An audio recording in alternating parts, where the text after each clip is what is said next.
ধন্যবাদ মাননীয় সভাপতি মহাশয়কে। আরো ধন্যবাদ জানাই সামনে উপস্থিত আমার প্রিয় বন্ধুগণ সকলকে। বন্ধু, বলতে চাই, বর্তমান সরকার যেভাবে মানুষের সঙ্গে সর্বদা বিচারিতা করছে, আপনারা দেখতে পাবেন গত বছরে 2024 সালে মমতা বন্দ্যোপাধ্যায় মুসলিম সম্প্রদায়ে বলল, হিন্দু সম্প্রদায়কে বলল, গীতা শেষ হয়ে যাবে, বাইবেল শেষ হয়ে যাবে, কোরআন শেষ হয়ে যাবে, তার উন্নতি শেষ হবে না। বন্ধুগণ, ধর্মপ্রাণ মানুষদেরকে আমি বলতে চাই, কখনো কোনো ধর্ম শেষ হয়ে যায়নি। ইতিহাসে আপনারা দেখবেন বিভিন্ন সময়ে বিভিন্ন রাজনৈতিক নেতারা, রাজারা ধর্মকে শেষ করতে চেয়েছিল, কখনো তারা সেটা পেরে ওঠেনি। বর্তমান সরকার সেটাও চাইছে, বর্তমান সরকার সেটাও পেরে উঠবে না, সাধারণ মানুষ সেটা হতে দেবে না।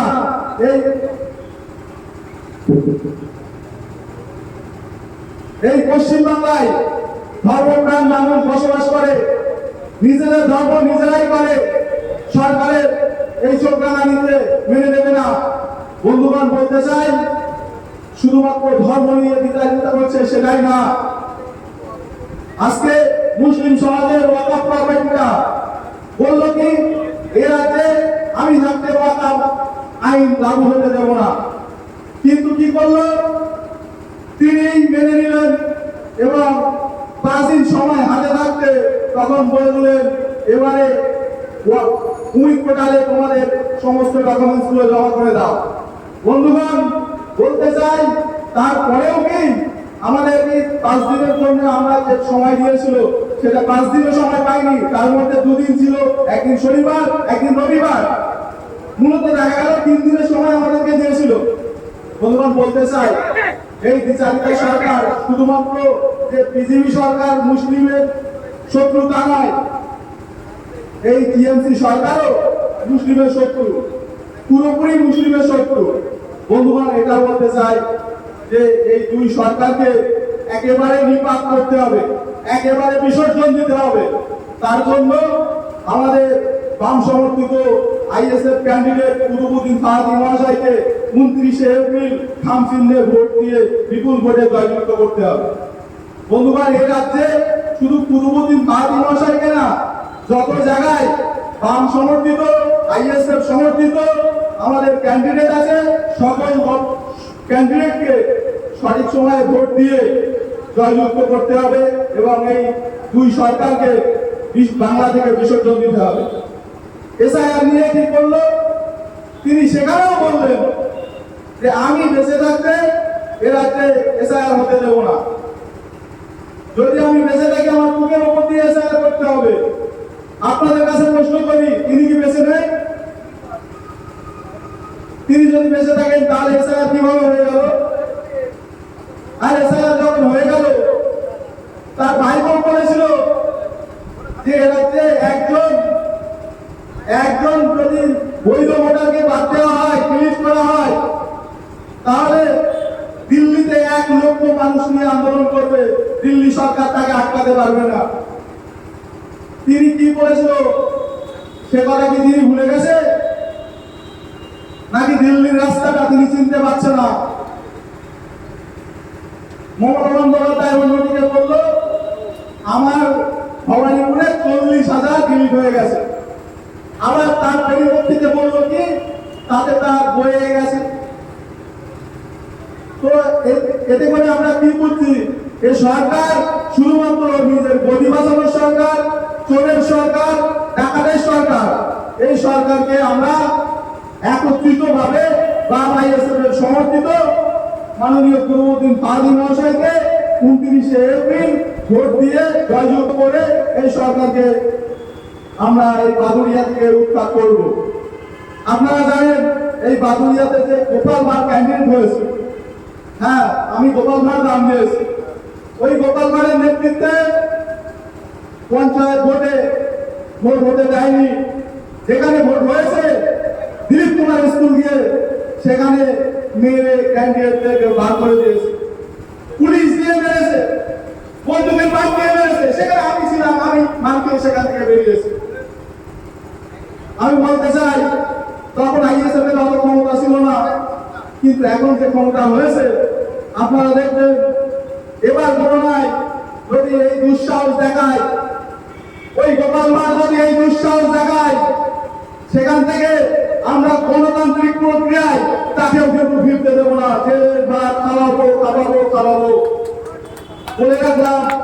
আপনারা নিশ্চিন্তে থাকবেন, শুধু সকাল সকাল গিয়ে 29শে এপ্রিল নিজের দায়িত্বে ভোটটা দিয়ে আসবেন। মনে রাখবেন আমাদের ক্যান্ডিডেটের প্রতীক খাম চিহ্ন, আর আর ইভিএম মেশিনের 6 নম্বর বোতামটা টিপে আপনারা পূর্বদিন ফাহাদ মহাশয়কে ভোট দিয়ে জয়যুক্ত করবেন। বলতে চাই বন্ধু, এই যে কথাগুলো বললাম তার পরিপ্রেক্ষিতে আমাদের চেয়ারম্যান নওশাদ সিদ্দিকী মহাশয় তিনি কি করেছেন। যখন এসআইআর আন্দোলন শুরু হলো তখন তিনি সর্বদা মাঠে ময়দানে থেকেছেন।